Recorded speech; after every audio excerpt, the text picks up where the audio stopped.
Bismillahirrahmanirrahim. Assalamualaikum warahmatullahi wabarakatuh. Semangat perubahan, salam kedaulatan rakyat.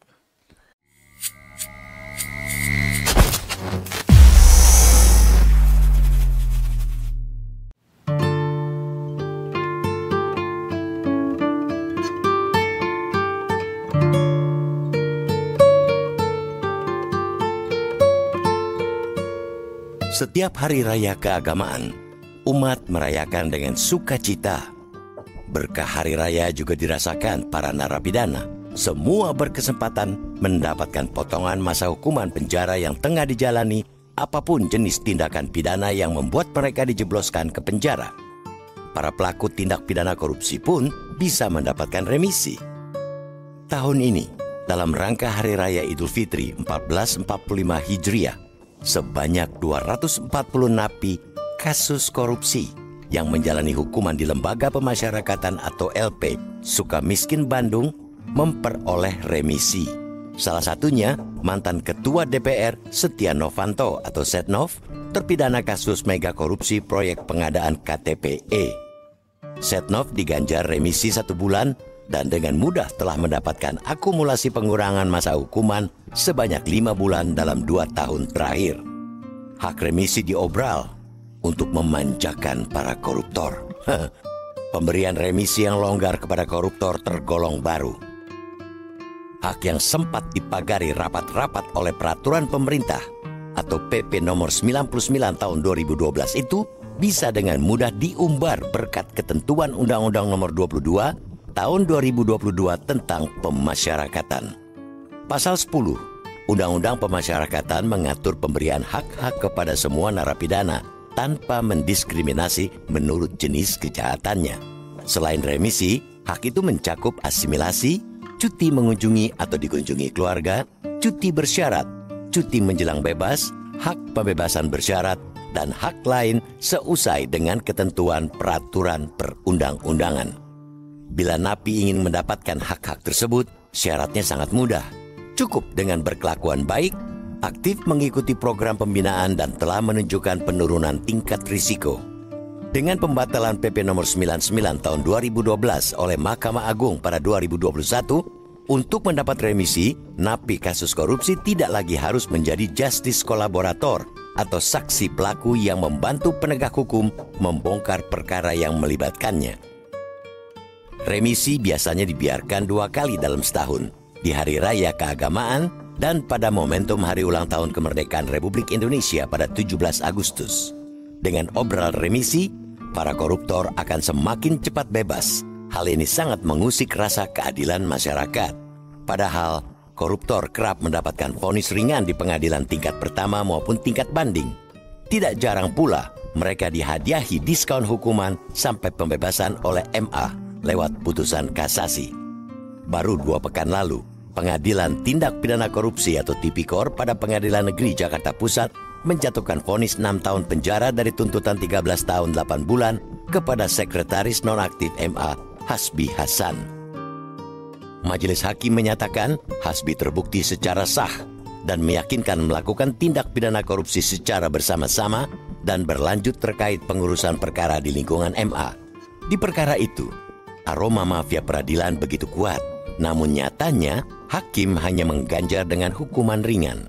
Kalaupun nantinya tidak sampai mendapatkan vonis bebas seperti rekan sejawatnya, Hakim Agung Ghazal Basaleh, Hasbi akan mendapatkan obral remisi yang memastikan ia akan cepat bebas. Sungguh menyakitkan hati publik.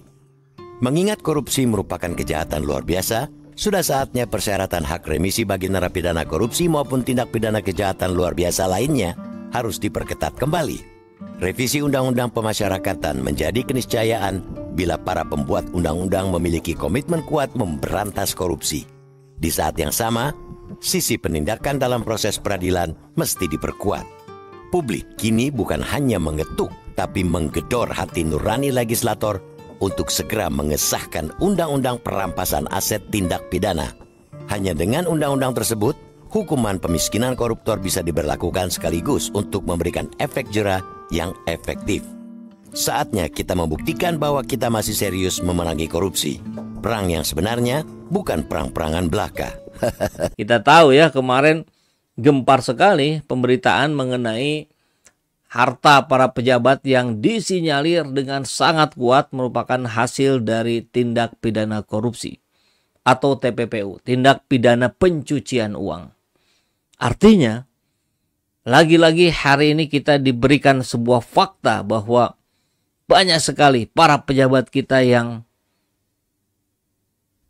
tidak amanah, yang hanya mementingkan dirinya sendiri, yang mengkhianati rakyat. Dan tidak sedikit pula yang kemudian kita dengar stop bayar pajak. Nah, ini kan miris ya. Jadi saya kira kalau gelombang ini semakin besar, saran saya, penuhi saja. Bebaskan pajak rakyat jelata. Jadi bukan seluruh warga negara yang dihapus pajaknya. Biar fair, biar adil. Rakyat dibebaskan, rakyat jelata tentu ya, dengan catatan. Nanti kan bisa dibuat penghitungannya. Di bawah sekian, tidak usah bayar pajak kendaraan bermotor.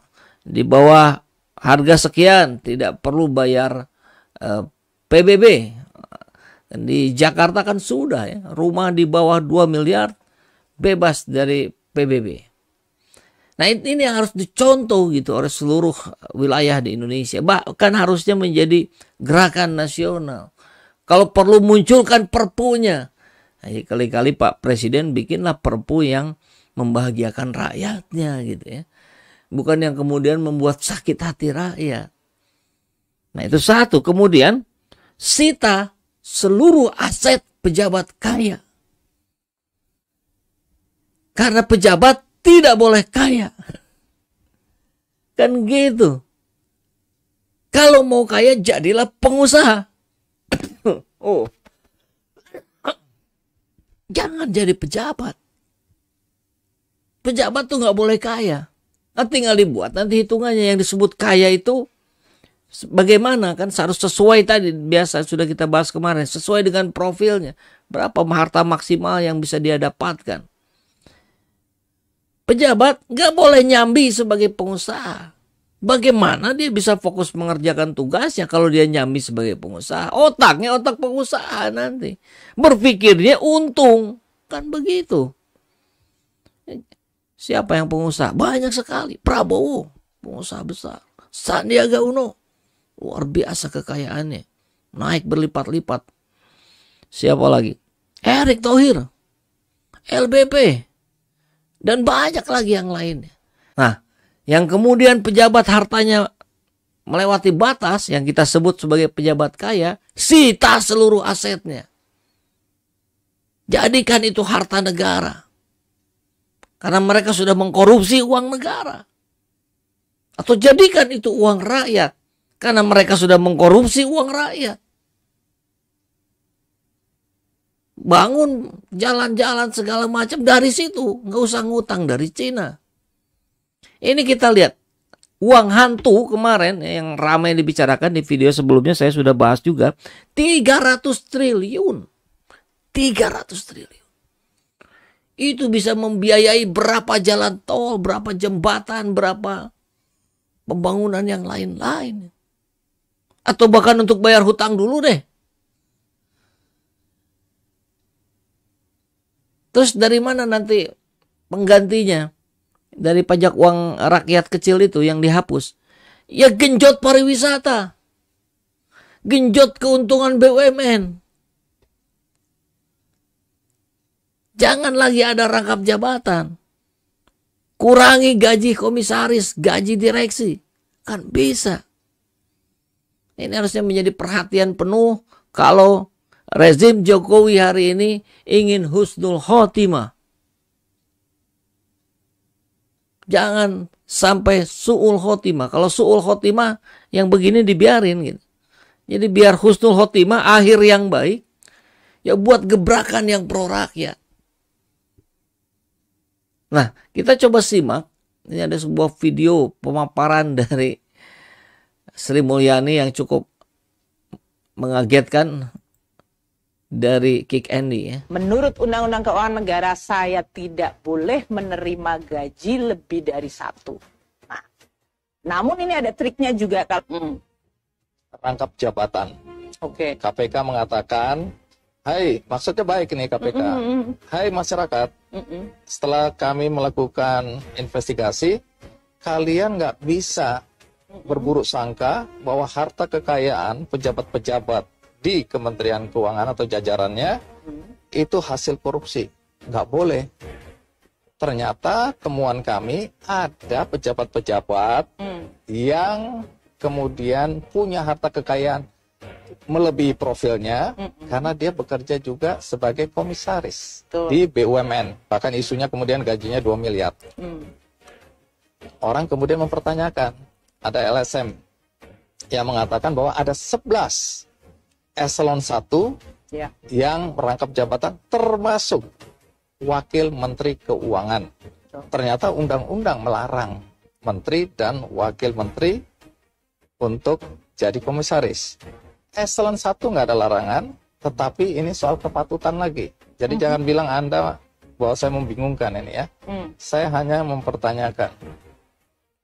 Mas Andi, Kementerian Keuangan dan para pejabatnya dalam hal ini kita diatur oleh banyak sekali undang-undang aturan. Saya kasih contoh ya, kalau rangkap jabatan, saya ini sekarang merangkap jabatan 30 jabatan. Karena hampir semua banyak hal posisi itu biasanya minta Menteri Keuangan, entah menjadi wakil ketua, anggota, atau segala macam. Dari mulai SKK Migas, kemudian KSSK, saya harus di dalam KSSK, LPS, OJK, ada ex officio dari Kementerian Keuangan, saya sebagai ketua KSSK, sampai kepada BRIN, sampai masalah Dewan Energi Nasional, kredit usaha rakyat, you name it, 30 posisi saya pegang saat ini. Anda dapat gaji dari situ atau tidak? Menurut Undang-Undang Keuangan Negara, saya tidak boleh menerima gaji lebih dari 1. Nah, namun ini ada triknya juga, kalau orang mengatakan gaji tidak, honor boleh. Itu beda, itu gaji itu permanen, kalau honor berdasarkan. Iya. Kita lihat ya, luar biasa, membongkar sendiri. Padahal rangkap jabatan itu jelas-jelas melanggar undang-undang.